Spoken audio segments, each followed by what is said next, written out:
Siapa lagi? Siapa lagi? Capek. Ya, siap? Ya. Gajah, gajah, gajah. Semut, semut, semut, semut. Masih belum fokus lagi. Ayo yang belum fokus. Fokus ya. Gajah, gajah, gajah. Semut, semut, semut. Gajah.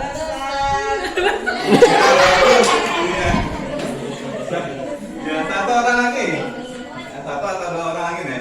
Gajah, gajah, gajah. Semut, semut, semut, semut. Kecil.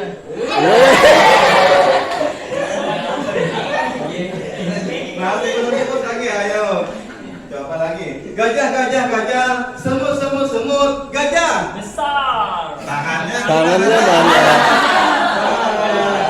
Ayo satu orang lagi biar fokus semuanya. Fokus ya. Iya, iya. Gajah, gajah, gajah. Semut, semut, semut. Gajah. Besar. Kayak gini caranya.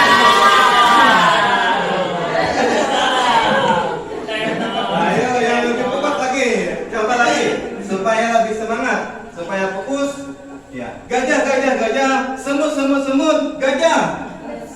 Iya.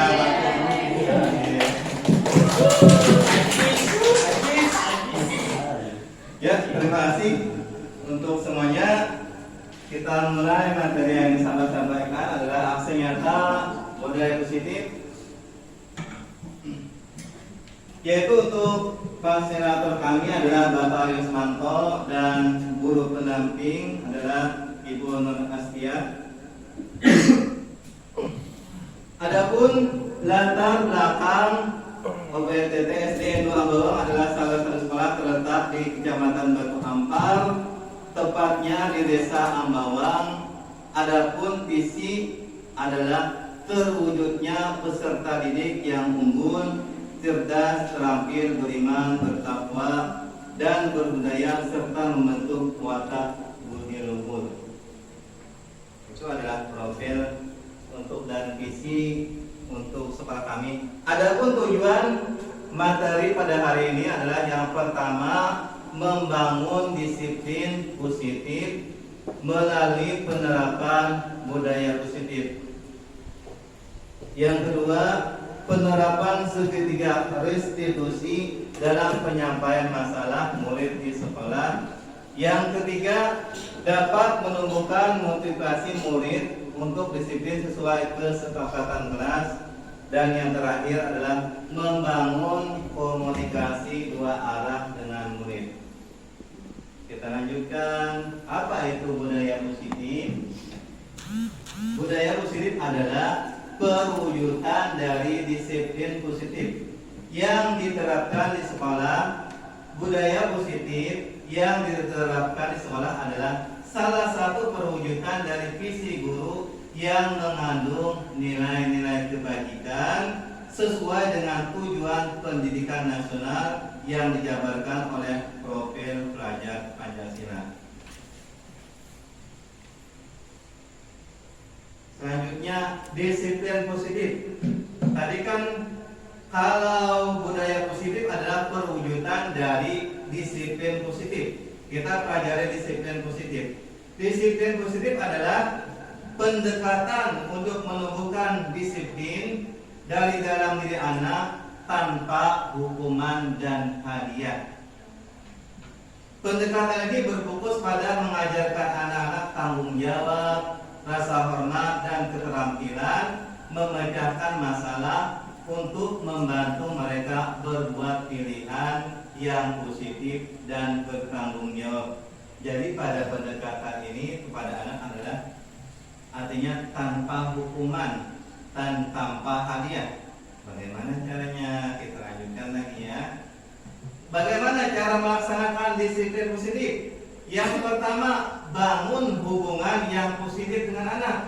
Artinya bagaimana anak itu kita bergaul, artinya kita anggap teman lah anak seperti itu. Kalau dia bicara, dengarkan dengan perhatian. Ketika anak berbicara kepada Anda, didengarkan. Misalnya ada anak mengeluh kesahnya tentang apa, misalnya dengarkan betul-betul, baru kita memecahkan masalah. Yang kedua, tetapkan batasan yang jelas. Artinya buat aturan yang jelas dan konsisten tentang apa yang boleh dan tidak boleh dilakukan anak Anda. Yang ketiga, berikan pujian dan dorongan. Artinya kalau misalnya dia berbuat suatu kebajikan atau berbuat suatu hal yang baik, maka kita berikan pujian. Oh, bagusnya nak, luar biasa.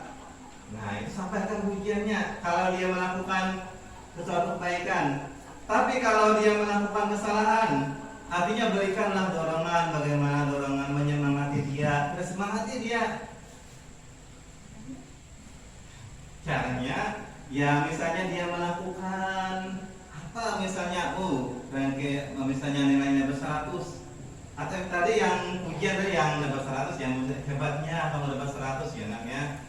Terus kalau yang melakukan kesalahan tadi kan kita dengan dorongan. Dorongannya misalnya dia dia berkelahi ya, misalnya berkelahi kan. Artinya didengarkan dulu misalnya pembicaraannya. Nanti kita ada tentang bab restitusi ya nanti. Jadi ya kita dengarkan dulu dia berbicara anak.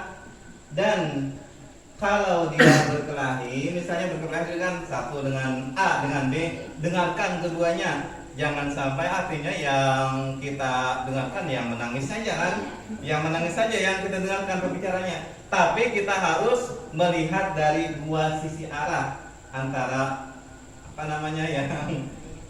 yang bersalah dan yang satunya lah apa ya. Artinya harus kita dengarkan keduanya. Nah, ini yang kita segitiga restitusi tadi yang permasalahannya. Segitiga restitusi adalah proses menciptakan kondisi bagi murid untuk memperbaiki kesalahannya. Terdapat 3 langkah pada segitiga restitusi, yaitu menstabilkan identitas, validasi tindakan yang salah, dan menanyakan keyakinan. Apa yang dimaksud dengan proses menciptakan kondisi bagi murid dan memperbaiki kesalahan? Yaitu langkah pada segitiga restitusi, yaitu menstabilkan identitas. Yang pertama, menstabilkan identitas adalah saat dalam kondisi emosional. Artinya anak ini sedang marah lah. Otak tidak akan mampu berpikir rasional. Jadi otaknya tuh pokoknya apalah, sedang marah kan ya, tidak terkendali lagi. Pada tahap ini guru berupaya menstabilkan identitas anak sehingga bisa lebih tenang dalam mencari solusi untuk menyelesaikan masalah. Jadi sebagai contoh misalnya ada anak yang bertengkar, tapi bertengkarnya misalnya ada anak yang pintar, dia ini marah pada temannya. Kenapa jadi marah? Karena persoalannya adalah temannya nih selalu mencontek pekerjaan temannya, mencontek dia. Lalu dia marah. Setelah itu terjadi keributan di kelas. Ketua kelas melaporkan kepada wali kelasnya. Dipanggillah murid tadi. Murid dipanggilkan yang lagi marah tadi, artinya dipanggil saling berhadapan misalnya. Lalu guru ini yang pertama adalah menstabilkan identitas, artinya bagaimana mendinginkan suasana dulu dengan murid tadi. Jangan langsung kenapa kamu berkelahi? Tidak seperti itu, ada caranya. Artinya kita harus yang pertama dinginkan masalah dulu. Dengan murid itu diperhatikan, dinginkan masalah, ditanya dulu. Ditanya misalnya